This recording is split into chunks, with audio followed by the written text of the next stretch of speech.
So we're talking about the Old Testament now.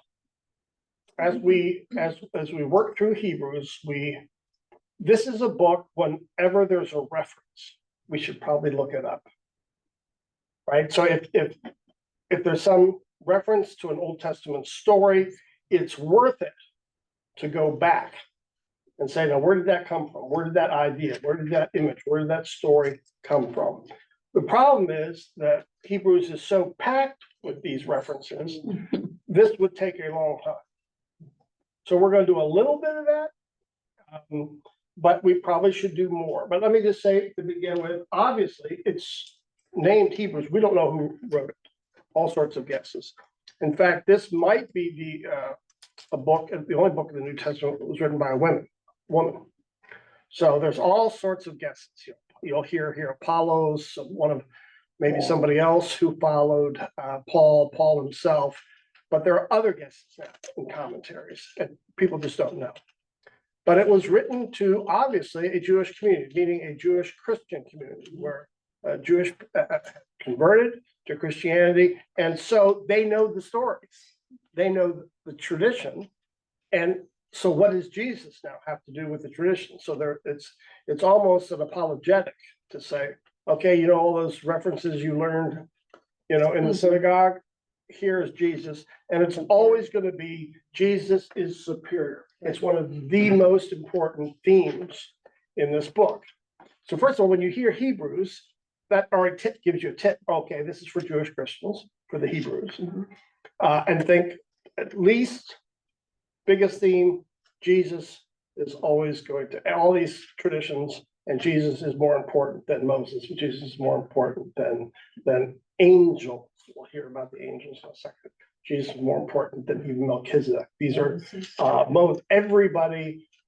These were great, and now Jesus takes it to the next degree. All right, so let's first just start with the first couple of verses that start these themes of Hebrews, and then we're gonna watch two clips today. One on Hebrews, like we always do, but I also want to review Melchizedek. Do we remember Melchizedek? Do you remember who Yeah, we're gonna do that. That's a very interesting person. Yeah. Almost no references to him, and yet with a few references, he's mysterious, interesting, and Jesus is linked with him here in Hebrews in some powerful ways. But let's just work the first couple of verses. In chapter 1. Chapter 1. In the past, God spoke to our ancestors through the prophets at many times and in various ways. But in these days, he has spoken to us by his Son, whom he appointed heir of all things, and through whom also he made the universe. The Son is the radiance of God's glory and the exact representation of his being, sustaining all things by his powerful word. After he had provided purification for sin, he sat down at the right hand of the Majesty in heaven. So he became as much superior to angels as the name he inherited is superior to theirs. Okay, why are we? So what are you hearing here? He was at the beginning of creation. He's God's so son. he's part of the whole creation process. He's God's son. We've heard that in John's gospel, right? In the beginning was the word. So here, sort of reaffirmation. What else? It provided purification for sins. Higher than the angels. So his sacrifice is going to be, as we're going to see, better Than the priest sacrifice. Because Hebrews is going to make the argument, the priest would make sacrifices for sins, but how often do they have to do that? All the time. All the time. And this is a once. And they even had to sacrifice for themselves. So it wasn't, we were not making any progress if you have to keep doing the same thing over and over again. Here, Jesus is going to be the superior sacrifice one time for all. So I think it's interesting because I think it's in verse 2, because it says that first part, but in these last days, he has spoken to us by a son. I mean, so, and then it gives the attributes of Jesus and what happens. So, this is the Old Testament, but now we're moving. This is a very famous way to express that you'll see in our liturgy, sometimes we use it. But in the past, God spoke to our forefathers through the prophets and in other ways. Right. Through burning a bush, right? Through all sorts of ways. But at this day, he speaks to us through his son. The son is the radiance of God's glory. What New Testament stories come to mind when you hear that? The dove is sent down by Jesus at the baptism. This is my beloved son, glory of God. Transfiguration. Yeah, yeah. They were full of God's power. So miracles, obviously, we're seeing God's glory at work, right? And then the one that I think is interesting is the radiance of God's glory and the exact representation of his being. Ooh. So you'll hear this in the video today.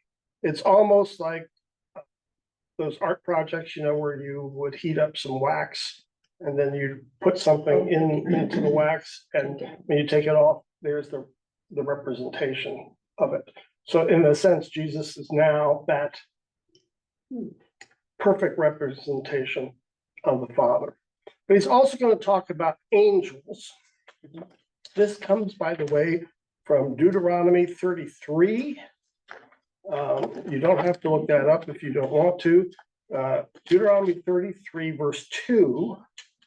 And this is where the rabbinic tradition was that when Moses is on the mountain and receives the tablets of the law, guess who handed him the tablets? Angels. So they came down and placed it in his hand. And the idea is they're the mediators. That's how God spoke. God gave the angels the two tablets. The angels give them to Moses. And now Jesus is superior to the angels as someone bringing God's word to us. So if we value the angels coming and bringing the tablets, how much more, again, always Jesus is superior, how much more do we value Jesus, who's bringing now God's word to us?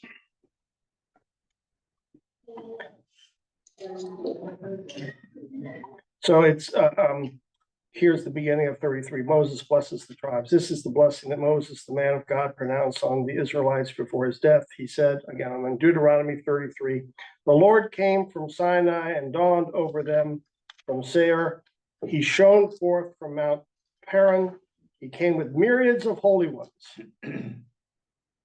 from the south, from the mountain slopes. Surely it is you who love the people. All the holy ones are in your hand. At your feet, they all bow down, and from you receive instruction. So he's talking about this, Moses almost being surrounded by this company of angels. That's the story that's being referred to in Hebrews. So again, every time we run into these things, we got to look them up, because that's not, I've never even seen a photograph or a painting of Moses with angels. Oh, Have you? just coming down the mountain. By himself is the way we tell the story. So then when we have this first, the son superior to angels, it's almost like, why? Now there also is the sense of cosmology that these people had that we don't. So cosmology means that humans, where are humans in the whole scope of the universe? Where are the animals? Where are humans? Where are the demigods? Where are the angels, right? We don't think of that. That was kind of beaten out of our brains in science class. But here they always want to know, okay, is Jesus a demigod? What kind of demigod is Jesus? What kind of power does he have over against God? How many gods are there, right? So those were questions they pose that we often don't think about. But that will be important. That was important for the New Testament, because they got Zeus and they've got, the whole Greeks, yeah. pantheon of gods, right? All right, so let's start with Melchizedek. Just to review this story, which is so great, if you could tee it up. Sure can. there is a vision here in the Old Testament that's carried on the New, as we know, about the importance of priests. The priests stand between God and the people and offer sacrifice for sin prayers. And once you understand the role of priests, it's fascinating that when the New Testament calls us to be priests, as Lutherans, we say the priesthood of all believers. It's very important that we have been called to be priests. We are standing in the breach between our friends, our family, through offering prayers and maybe other sacrifices as well. So this is the idea. Jesus is the role of priest, and now we have been called to priests. Melchizedek will play an important part in developing the imagination around that. Excellent. And let me just ask, thumbs up. You guys are seeing a multicolored image of two folks on a rock. Good. Excellent. You got the right screen. Thank you. We are walking through the story of the Bible, focusing on the role of priests, And that story begins with God creating a garden called Eden. where heaven and earth are one. And God places humans in the garden to be his royal image, his priests, so that humans and God can work together as one. And this whole setup is called God's blessing. But tragically, the priestly humans are duped into rebelling against God and then exiled from the garden. But God promises that one day a descendant will come to defeat that evil deceiver and restore humanity as royal priests. And we learn he'll be both a priest and a sacrifice. But as it stands, humanity is outside of Eden, and things have spiraled into chaotic violence. But God chooses from the wreckage a couple, Abraham and Sarah. And God calls them to journey to the land of Canaan, and he promises to give them a huge family and all the blessings of Eden. Now, the blessing isn't just for them. The goal is that God's blessing flows through their family out to all the nations. And so that makes Abraham's family like a priesthood. So is Abraham that royal priest we've been hoping for? Well, no. But Abraham does meet a mysterious figure who reminds us of that promised royal priest. And who is this? Well, Abraham is returning victorious from a risky battle, and he passes by the city of Shalem, and this king comes out to meet him. And we're told that this king is also a priest who serves the same God that Abraham does. Ah, yes, Melchizedek. This man's a mystery. We don't know why he worships Abraham's God. We don't even know his family lineage. Exactly. But here's what happens. Melchizedek brings this great feast out to Abraham and his army, and then he gives God's blessing to Abraham, saying God is the one who gave him this victory over his enemies. Then Abraham gives Melchizedek 1/10 of everything that he has, and that's the story. So, what is it all about? Well, Melchizedek is the king and the priest of Shalem, which is an ancient name short for Jerusalem. Ah, Jerusalem, which will later become the capital of Abraham's future family, where the temple is built. And that 10% that Abraham gives Melchizedek, that's just like the 10% Israelites will later give to honor the priests who work in the temple. Exactly. And so here is Abraham, the father of the Israelites, and he's honoring a royal priesthood that existed long before Israel's temple or their priests. Ah, Melchizedek. Yeah, he's super important. And we'll come back to him when we get to the story of David. Okay, back to Abraham. We find out that he and Sarah are unable to have kids. And they're really old, so how are they gonna have a family? Well, they scheme up their own plan. Sarah forces her Egyptian slave to produce a child with Abraham. But once that happens, Sarah ends up despising her slave and oppressing her. So instead of trusting God for a family, they do it on their own terms. Right. And so God eventually does give them their own son, Isaac, but then God promptly asks for the life of that son back. Abraham is called to offer up Isaac on a mountain as a sacrifice. And we're told this is a test. God's requiring Abraham to own up to his failures, to stop his scheming, and to surrender his family's future to God. Abraham and Isaac go up the mountain, build an altar, and right as Abraham is about to offer up his son, God stops him, and he provides a substitute ram that can be sacrificed in Isaac's place. And here, the narrator stops the story and starts speaking to you, the reader, saying, This is why we today say, on the mountain of Yahweh, it will be provided. The mountain of Yahweh, that's Jerusalem. That's right. And so notice in both of these stories we've looked at, Abraham is near that high place that will later be called Jerusalem. In the first story, Abraham meets a royal priest. And in the second story, God provides a substitute sacrifice that covers for the sins of Abraham's family. Yes, and both of these stories point forward to the need for a future royal priest who will also become a sacrifice for the sins of Abraham and his family. From here, Abraham's family grows to become an entire people.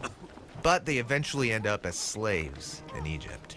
And so, how can a group of slaves produce a royal priest? Exactly. And so that brings us to Moses, whose story we're going to look at next.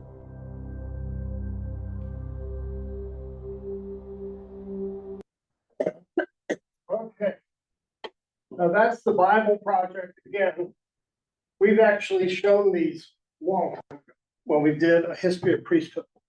As you can see, this is a theme running through the Bible, from the Old Testament to the New. And in that, then we finally become called to priests. But to understand that Lutheran insight, Pauline insight, priesthood of all believers, you got to go back and kind of review the story of what does it mean to be a priest. And there, Melchizedek, not the only one, he plays a very, very important role. So what was new, what was old, what struck you for this video? That Melchizedek worshiped God way before Abraham. We don't know the backstory, but it seems like they were worshiping the same God. Interesting. Right. And he has no lineage. They don't know where Melchizedek came from. We don't know where he went, where he died, but he was just there. And I wondered, Mystery man. yes, I was kind of distracted because I wondered why the artist portrayed Abraham and Isaac with their heads not attached to their bodies. That was very distracting. I thought, what? Sarah too. Yeah, right. I think it's just the stylistic. Well, yeah, but I thought, what was in the artist's mind to do it that way? I mean, I know. Well, you can't call them stiff-necked people. No, you can't. Touche. Other things from Melchizedek. It's always been a mystery to me. David and I talked about this, and we thought that he was a kind of the forerunner of Christ. Because he's what? He's a priest and he's a king. So he links both of these offices of royal, and we're called to be royal priests. So they're taking this call of Jesus to be both king and priest, and then sort of pass on these offices to us as a royal priesthood. In fact, all people that are called into that office of ministry. So what does that mean? Ministry in daily life. We talk about that all the time. As a parent, as a grandparent, you are to stand as a priest for your family. As a worker in whatever office, whatever work you do, or where you're volunteering, you're called to be a royal priest. In the church, you're called to be the royal priesthood. That's why we are not called priests in the Lutheran Church, because that would be taking everybody's office away. We're called ministers, just like everybody else, got a ministry where we serve the world as royal priests. So this was very conscious in the Reformation, where we said, well, we're not going to use that term anymore, because in the whole arc of the story of the Bible, we are all called to be royal priests. After the order of Jesus, of course, but then Jesus is here being compared to Melchizedek, this mystery man. Anything else in that? Tithing, interesting. Give 10%. Mhm. to the priests. And that already starts here with Melchizedek. And they were very specific about to the priests, not to. To the temple, yeah, to the priest, yeah. Well, there are three tithes, as we've talked about. There was the 10% tithe to the priest, to the temple, for the functioning of the temple. Then there was 10% given to parties. That's why I call it that.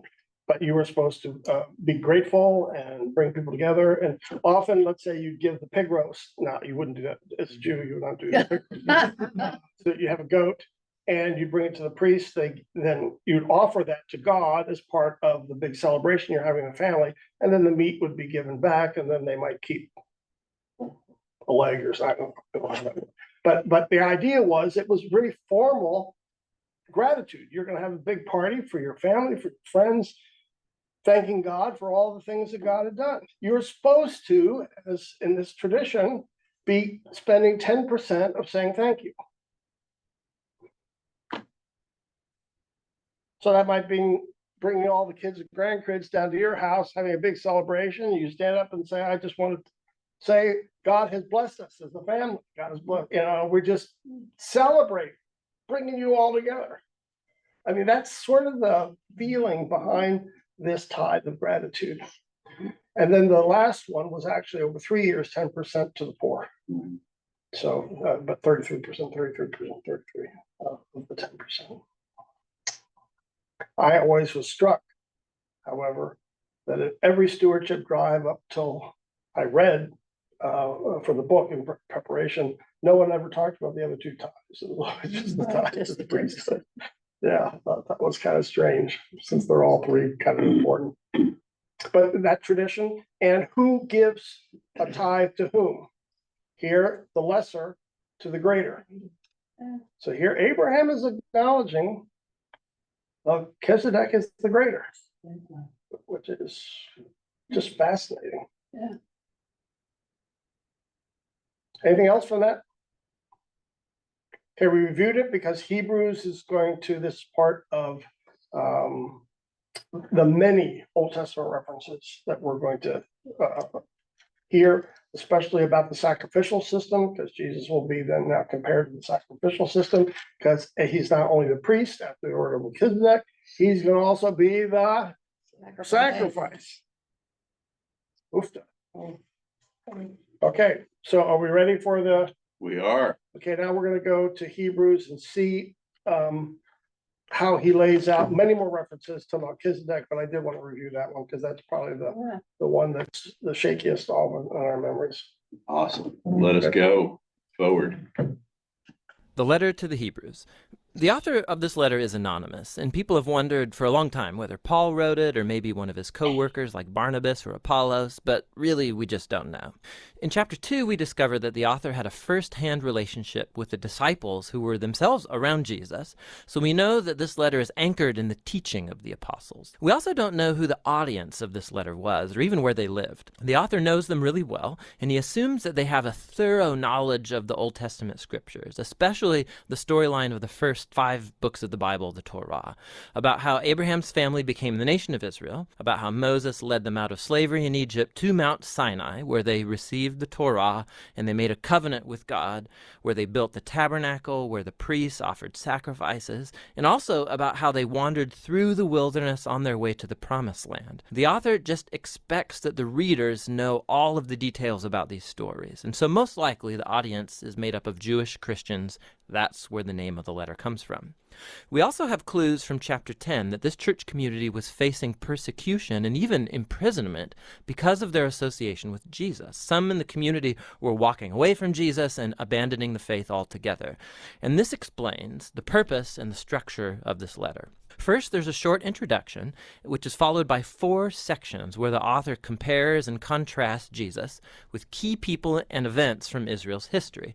Jesus is first compared with angels in the Torah, second with Moses and the Promised Land, third with priests and Melchizedek, and lastly with the sacrifices and the covenant. And the author has two main goals in all of these contrasts. The first goal is to elevate Jesus as superior to anyone or anything else, showing that Jesus is worthy of all their trust and devotion. But his second goal is this: it's to challenge the readers to remain faithful to Jesus despite persecution. So in every section, he includes a strong warning not to abandon Jesus. So let's dive in now and see how this all unfolds. The elevation of Jesus begins in the opening sentence of the introduction. In the past, God spoke to our ancestors in many different ways, but in these last days, he has spoken to us in his Son. So the author's saying that Jesus is superior to all of the previous ways that God has revealed himself to Israel. He then makes this astounding claim that Jesus is the radiance of God's glory and the exact imprint of God's nature.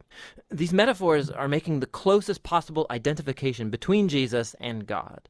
So Jesus is what the rays of light are to the sun, or Jesus is what the wax impression is to the signet ring. For this author, there is no God apart from Jesus. Jesus is God become human as the Son. And it's this elevated view of Jesus that's then explored throughout the rest of the letter.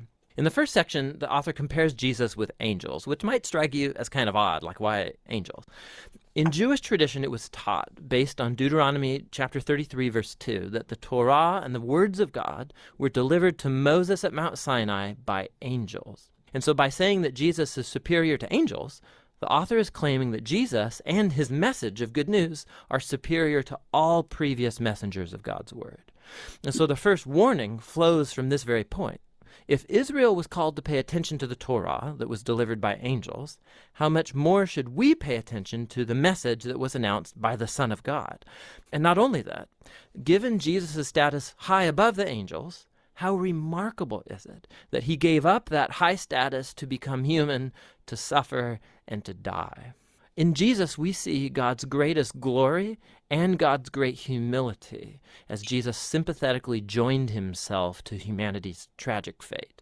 In chapters 3 and 4, the author moves on to argue that Jesus is superior to Moses, who led the people of Israel through the wilderness and built the tabernacle. Jesus is also the leader of God's people, but in him we see not the builder of just a tent, but of all creation.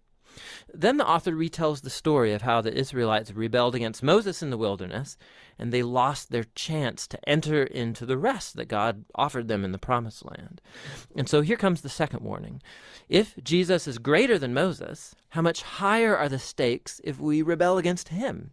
We also are in a wilderness-like environment where we have to trust God for the future rest in God's new creation. So let's make sure that we don't rebel like Israel did in the wilderness and lose out on God's gracious offer to enter his new creation.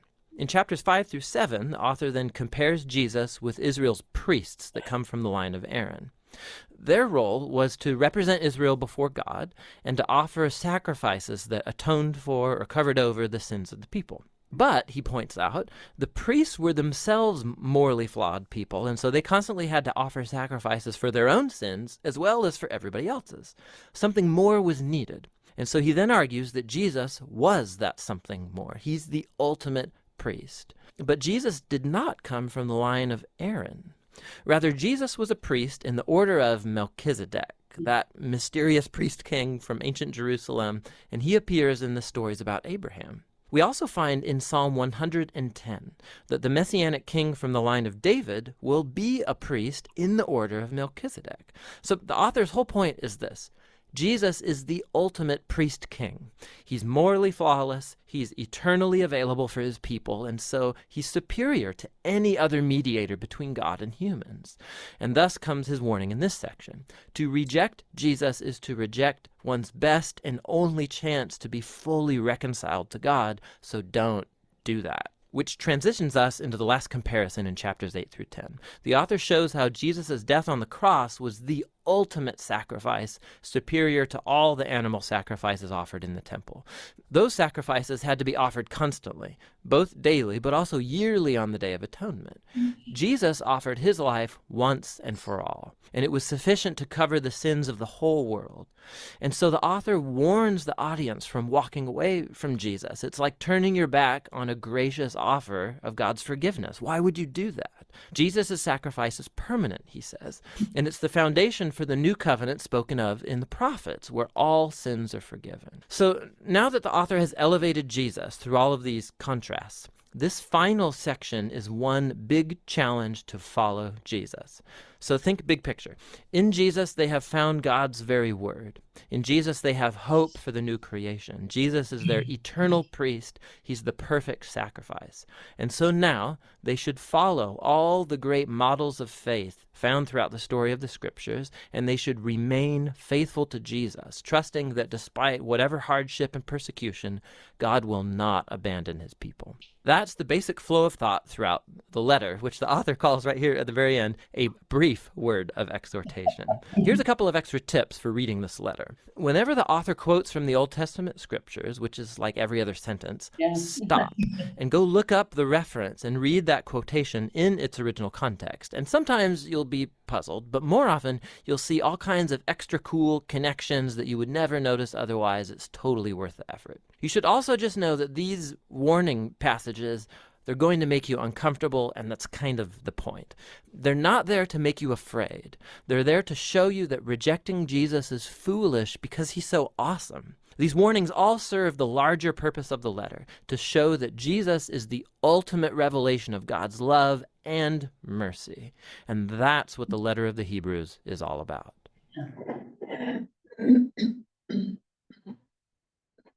Okay, thoughts? Reactions?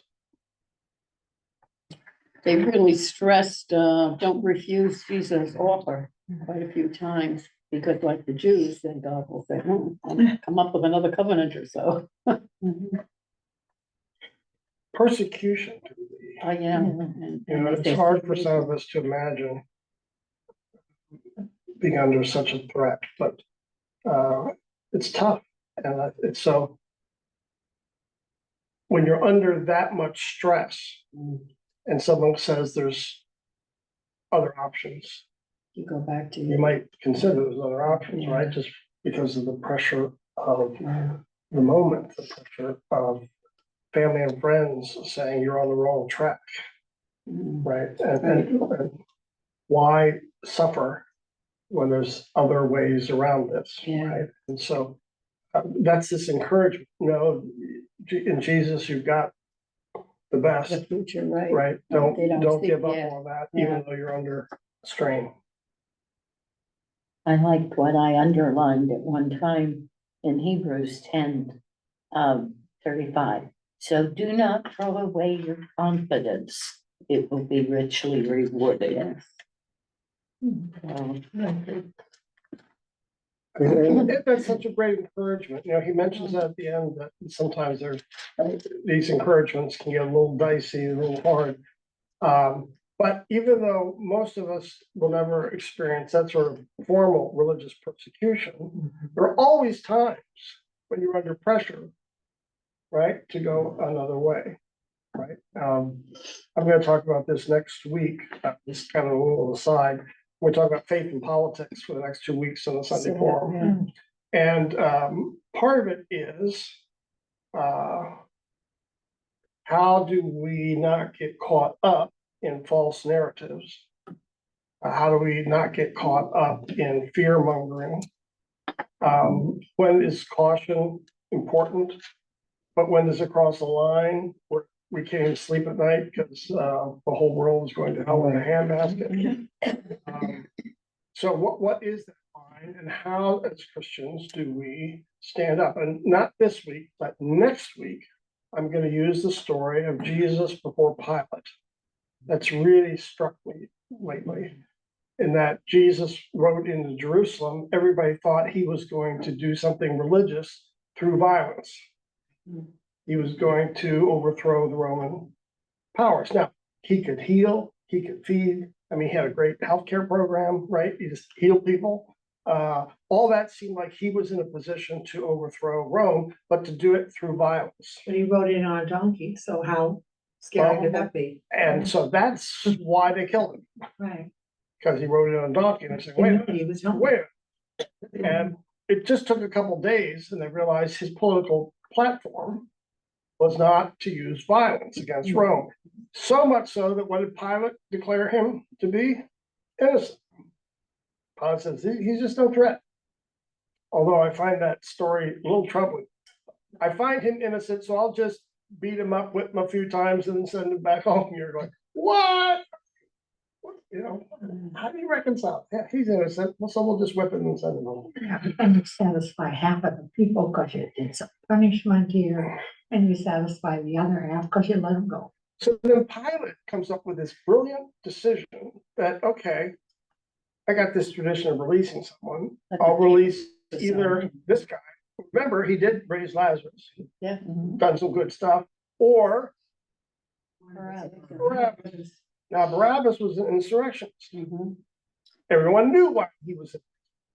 He really tried to overthrow Rome.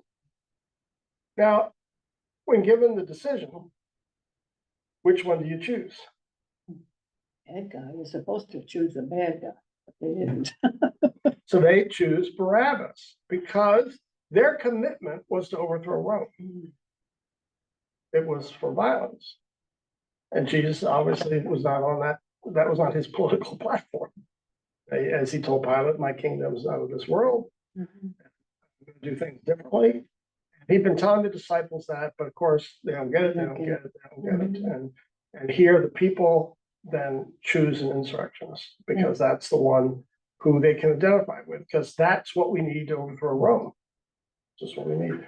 Now, I like this story because I think we're always faced with Jesus versus something else.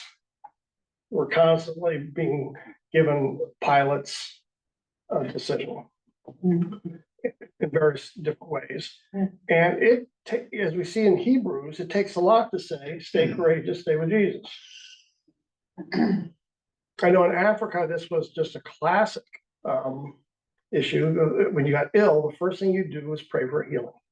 But if Jesus didn't heal you after a while, then you go to the shaman. Because he can help me. In the story of Pilate, that would be like Barabbas. You just go to whomever you think can get the job done. And here in Hebrews, they're saying, don't do that. You've got the person, you got the best. Stay loyal to Jesus. Don't get caught in that decision making. Don't make the wrong decision here. I always thought Barabbas was just a bad, corrupt thief, everything else. I didn't associate that with any insurrection. Like our Hamas again. But he's our guy. Yeah, he's our guy. I used to compare it, this is not a good comparison, so I apologize in advance, but I was a big Bulls fan when I was in Chicago. They're running up all these victories and they hire Rodman. Do you remember Rodman? Yeah. Okay, Rodman was crazy as a loon. No, So like Dennis North Rodman? Korea. No, Dennis Rodman, I mean, he was off the court, he was crazy as a loon. Yeah, but on the court. But on the court, he was unbeatable, right? And so you just, when people, I used to go to my relatives, they'd say, how can you stand having a guy like that, on your team? And I'd say, well, because he gets more rebounds than anybody else. Because he wins. But they'd say he's crazy. I mean, he'd show up publicly in wedding dresses, doing anything to garner attention, right? And it had to be crazier and crazier every time. And so you just kind of said, okay, but he's a great basketball player. I'm not going to pay attention to anything else. And so in a sense, that's what Barabbas, okay, yeah, he's a murderer, but he's fighting our battle. He aligns with our battle, he's against Rome. So it's interesting that Pilate obviously thought this was going to work. Right? Well, we're still doing it today. I just heard on the news that news reporter, which I'm so glad, And in Dershowitz, the Russian Yeah. government's gonna release him. Now, you Oh. know, this wasn't this was a deal we gonna give somebody back that's not a good person. Yeah. So we're doing the same thing, so we can't criticize, And that was the tradition here. Right. Pilate would give, there was some festival and he would, during Passover, I think he would give somebody, Release. as a sign of goodwill. and all he was doing, he was just doing his job as a reporter, I mean. But the stakes were high to get him released. Yep. So, But we celebrate the release. oh, very much, yes. Sometimes you don't Very want to watch the sausage being made. I'm happy he got released. Somebody though, there's somebody who's good at sausage making behind the scenes, and Right. sometimes that's pretty, sometimes that's ugly. Yeah. All right, anything else on Hebrews? Anything else from the video that you wanna? I like when he said we're in the wilderness. Yeah. that I we like are to like see in it the wilderness. again. Yeah. The chapter 11 is probably the most quoted, Yes. Yeah. Faithful There's a people. Question Oh. behind you. okay? No, I was just gonna go to chapter 11. We did a Bible study and they named chapter 11, the Faith Hall of Fame. I love it. Yeah, yeah. By faith, by faith, by faith. I mean, it just goes on and on. Love it. Melissa, do you wanna read that? Sure. Now, faith is confidence in what we hope for and assurance about what we do not see. This is what the ancients were commended for. By faith, we understand that the universe was formed at God's command, so that what is seen was not made out of what was visible. By faith, Abel brought God a better offering than Cain. By faith, he was commended as righteous when God spoke well of his offerings. And by faith, Abel still speaks, even though he is dead. By faith, Enoch was taken from this life so that he did not experience death. He could not be found because God had taken him away. For before he was taken, he was commended as one who pleased God. And without faith, it is impossible to please God, because anyone who comes to him must believe that he exists and that he rewards those who earnestly seek him. By faith, Noah, when warned about things not yet seen, in holy fear, built an ark to save his family.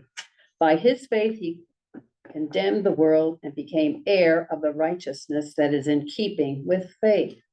By faith, Abraham, when called to go to a place he would later receive as his inheritance, obeyed and went, even though he did not know where he was going. By faith, he made his home in the promised land. Like a stranger in a foreign country, he lived in tents, as did Isaac and Jacob, who were heirs with him of the same promise. For he was looking forward to the city with foundations, whose architect and builder is God. And by faith, even Sarah, who was past childbearing age, was enabled to bear children because she considered him faithful who had made the promise. And so from this one man, and he as good as dead, came descendants as numerous as the stars in the sky and as countless as the sand on the seashore. All these people were still living by faith when they died. They did not receive the things promised. They only saw them and welcomed them from a distance, admitting that they were foreigners and strangers on earth.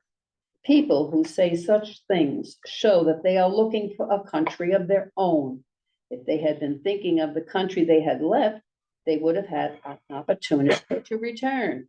Instead, they were longing for a better country, a place, a heavenly place. Therefore, God is not ashamed to be called their God, for he has prepared a city for them. By faith, Abraham, when God tested him, offered sacrifice as Isaac as a sacrifice. He who had embraced the promises was about to sacrifice his one and only son, even though God had said to him, "It is through Isaac that your offspring will be reckoned." Abraham reasoned that God could even raise the dead, and so, in a manner of speaking, he did receive Isaac back from the dead. By faith, Isaac blessed Jacob and Esau in return with regard to their future. By faith, Jacob, when he was dying, blessed each of Joseph's sons and worshiped as he leaned on top of his staff. By faith, Joseph, when his end was near, spoke about the exodus of the Israelites from Egypt and gave instructions concerning the burial of his bones. By faith, Moses' parents hid him for 3 months after he was born, because they saw he was no ordinary child, and they were not afraid of the king's edict. By faith, Moses, when he had grown up, refused to be known as the son of Pharaoh's daughter. He chose to be mistreated along with the people of God rather than to enjoy the fleeting pleasures of sin. He regarded disgrace for the sake of Christ as a greater value than treasures of Egypt, because he was looking ahead to his reward. By faith, he left Egypt, not fearing the king's anger. He persevered because he saw him who was invisible. By faith, he kept the Passover and the application of blood, so that the destroyer of the firstborn would not touch the firstborn of Israel. By faith, the people passed through the Red Sea on dry land, but when the Egyptians tried to do so, they were drowned. By faith, the walls of Jericho fell after the army had marched around them for 7 days. By faith, the prostitute Rahab, because she welcomed the spies, was not killed with those who were disobedient. And what more shall I say? I do not have time to tell about Gideon, Barak, Samson, Jephthah, about David and Samuel and the prophets, who through faith conquered kingdoms, administered justice, and gained what was promised, who shut the mouths of lions, quenched the fury of the flames, escaped the edge of the sword, whose weakness turned to strength, and who became powerful in battle and routed foreign armies. Women received back their dead, raised to life again. There were others who were tortured, refusing to be released so that they might gain an even better resurrection. Some faced jeers and flogging, even chains and imprisonment. They were put to death by stoning. They were sawed in two. They were killed by the sword. They went about in sheepskins and goatskins, destitute, persecuted, and mistreated. The world was not worthy of them. They wandered in deserts and mountains, living in caves and in holes in the ground. These were all condemned for their faith, yet none of them received what had been promised, since God had planned something better for us, so that only together with us they would be made perfect. All right, but Oh, Melissa, Yeah, there was one word you misread. yes, Please read 39 again. 39. These were all commended for their You faith. said condemned. Oh, condemned, sorry. Well, they were condemned for their faith. They did. this is really a tour de force, isn't it? Mm, I mean, you're basically going through the whole Old Testament Yeah, from person to person. And what we would expect is a lecture on obedience. But this is not about obedience. It is, but it's marinated in the language of faith, which is pretty powerful. I like chapter 12. Me too. We're gonna go just for a second, But because it played a role when I was growing up. My dad used it's rolling out. this is often quoted. Usually when someone wants to define faith, they might start with Paul, but then we'll probably end up here in Hebrews on chapter 11. You do have what's often referred to at the beginning, the pagan saints, that all the saints who lived by faith before Abraham, uh-huh. right? Like, oh, Mhm. Yeah, so that's, if you ever hear that phrase, the pagan saints, it's again coming from Hebrews, summarizes it, I guess, all those who lived by faith before Abraham. But notice what's the clincher at the end? All commended for their faith. Yet did they receive what they had been no, they promised? didn't get it. They No. didn't see it. They didn't need to see it. So it's almost like it's a joint venture. Now, you'll hear this in the Olympics. Now. You'll hear this quite a bit, that, you know, a 16-year-old would be flipping around on the uneven bars, and then, you know, they get a gold, and then she'll get up and say, well, you know, there are a lot of people in my family and my grandparents who sacrificed to get me here. That's true. If they hadn't done this, if they hadn't I done wouldn't this, be here. I would not be here. They realize the mark, and everybody gets to then participate in the gold medal. Right? Because the whole family had to sacrifice. Often that's the case, and maybe over generations. And of course, we lift up Carl Fink, obviously he's there celebrating his grandson, who's doing quite well in the Olympics. But often, that the love of water didn't just come with his grandson, right? There's a whole history of the Finks in racing and in water. And most of us know that. After we tell the family stories, there are certain grandparents or great grandparents that we identify with because, well, some of my characteristics, maybe physical features, but also some of the things that I love go back to, and how often somebody all of a sudden plays sports, but both parents aren't very athletic. And then you say, well, where did that come from? Well, great grandfather, played in the minor leagues. That's and so you get that sense here. He's saying, be faithful.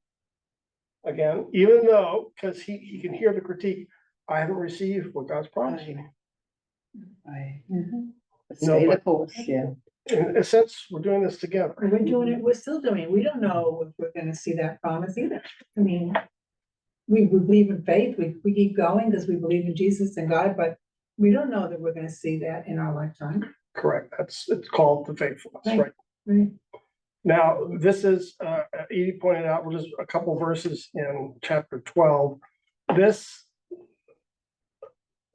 My parents will quote this one all the time. All right, so therefore, since we are surrounded by such a great cloud of witnesses, let us throw off, and this is sort of Olympic type language, right? You're in a stadium and you're sitting there and all the saints are sitting in the stands cheering you on. So because you're now surrounded by this cloud of witnesses, run the race, right? Let us throw off everything that hinders and the sin that so easily entangles, and let us run with perseverance the race marked out for us. Let us fix our eyes on Jesus, the author and perfecter of our faith, who for the joy set before him endured the cross, scorning its shame, and sat down at the right hand of the throne of God. Consider him who endured such opposition from sinful men, so that you will not grow weary and lose heart. In your struggle against sin, you have not yet resisted to the point of shedding your blood. All right, you've been working out a lot, right? No pain, no gain. You can hear these athletic coaches kind of pushing. I had some coaches, if you're not bleeding, right, whatever doesn't kill you makes you stronger, all these things that they would say to keep you going on the treadmill. And you have forgotten the word of encouragement that addresses you as sons. My son, do not make light of the Lord's discipline. That was the one Dad quoted. And do not lose heart when he rebukes you, because the Lord disciplines those he loves. He punishes everyone he accepts as a son. We were 4 boys at home. Oh, yeah. This is the one he quoted. We do this out of love. What do you bring? But it was also the proof of love. Love, absolutely. If I didn't love you, as a father, I wouldn't care. I wouldn't care. Yeah. But I do care. Right. So it's that sort of Tough love.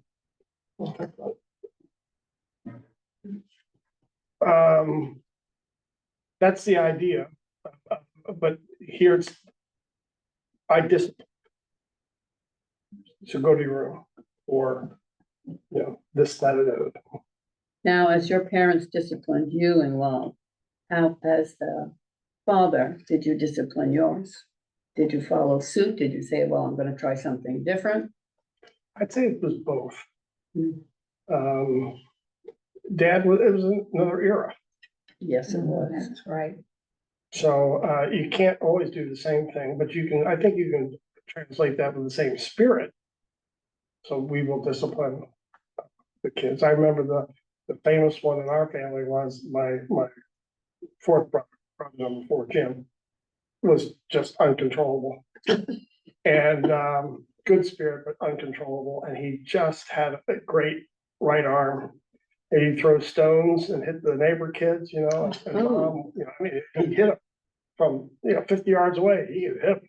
you know. And so mom just, would always ground it. And then one day he drives up in a police car and he'd been on some interstate highway that had been tossing rocks through the windows of trucks, and mom, grounded him for a year. Grounded him for a year. We thought, ooh, can you do that? What does that mean? We all knew he deserved something, but he was always being disciplined. And this always did. We're disciplined because we love you. I mean, it was always, so I think that was important. I think I did that you don't just discipline, you explain it. Right. Now, I happen to think my daughter does that, but we did. I think she just gets right down there with the kids and gives them a lecture, and then sends them off to their room, but does that well.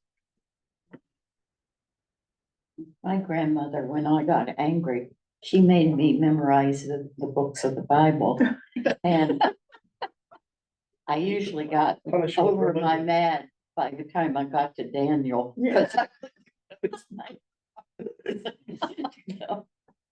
Okay, well, let's take these. Remember, they're trying to explain persecution. So to say, understand this is just pruning, all the metaphors that we use here. So take these, let's get up in groups, maybe just 2, 3. And what are you pulling now from Hebrews that you can hold on to? All right. And online, We'll form, I'll bring you guys together. great. I'll try to. There she is.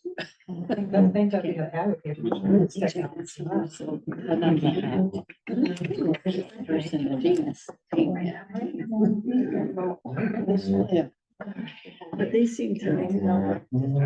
Hang on 1 second. I'm having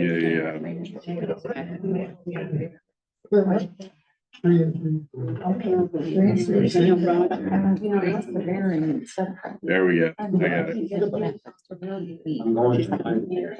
I know, isn't it amazing how, And I thought, I don't have it. what really is to be memories.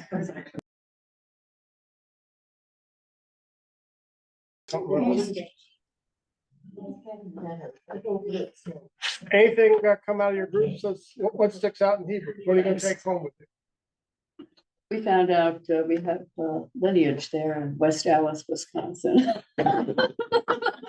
Wasn't Hebrews, but Comes right out of Hebrews. right out of lineage. Oh, weird. having faith, to have faith. Mhm. I think that was Listen, just great encouragement. that's the bottom line. Keep the faith. Keep the faith. We talked a lot about rebellion, friend. Maybe we could do that. I like the Hebrews for many reasons, but it does help us see how to interpret the Old Testament through Jesus. It tells the story of faith. It doesn't just say have faith, but let's go over each character, and each of them is explained in terms of faith, which I think is very powerful. As we talked about, the disciplining, important. But I want to end with a couple other exhortations at the end. And I read them because these are ones you probably remember. At some point you've heard them. Keep on loving each other as brothers. Do not forget to entertain strangers. Yes. Remember this one? Yes, yeah. For by doing so, some people have entertained. Angels unaware. Which story are they thinking about? Abraham, Yep, and the three visitors, angels at Mamre. Remember those in prison as if you were their fellow prisoners, and those who are mistreated as if you yourselves were suffering. Marriage to be honored by all, and the marriage bed kept pure, for God will judge the adulterer and all the sexual immoral.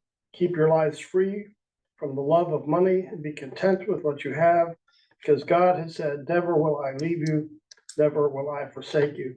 So it basically talks about greed in terms of idolatry, right? You're not trusting God. So we say with confidence, the Lord is my helper. I will not be afraid. What can man do to me? Again, I mention these because these are often quoted. All right, anything else?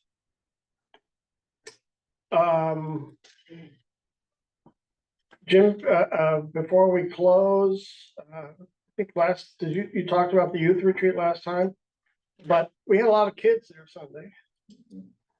And nobody got hurt, which was amazing. Because there were no adults going in the pool, it was only the kids. No, nobody signed the waiver. We wouldn't let it, if the adults didn't sign the waiver, we were not gonna let them on that. I love that A couple of adults said that maybe a little too much sangria, and they were thinking about it. Time to go back down. How many kids did you have out there on the? Oh, there had to be 30 kids running up and down that thing. Nice, nice, They nice. enjoyed It it. was a controlled chaos, but that's the best. Well, it's great when we were talking about that afterwards. It also allowed a little bit more room in the Family Life Center for everybody else to sit around the tables, because it was pretty I packed. saw some people actually eating outside in the courtyard too when I left. Hmm. There were a few tables they were sitting out there. Hmm. Yeah, because there were a lot of people there. Nice. 15, that's right. And it's dangerous to leave Jim, Dee's husband and I together, because we've decided we need to celebrate our German heritage. Let's have Oktoberfest out at the park. Good idea. Let's have October Fest. Or you have the With breakfast sangria. and Culturally, German festival sangria. Yes, Mm. no, Jim wants beer. Let's close with a word of prayer. Good and gracious God, we read about those who have gone before us, who are faithful, and who now surround us, a stadium full of witnesses, and we hear their encouragement to run the race before us. We pray, Lord, now that we've received the baton, that we would run that race and be faithful. Bless us toward that end. We pray this in Jesus' name. Amen. Amen. Amen. Thank you. Excellent. Edie, I have a card from that. Did you sign it? No. Uh, Like, is it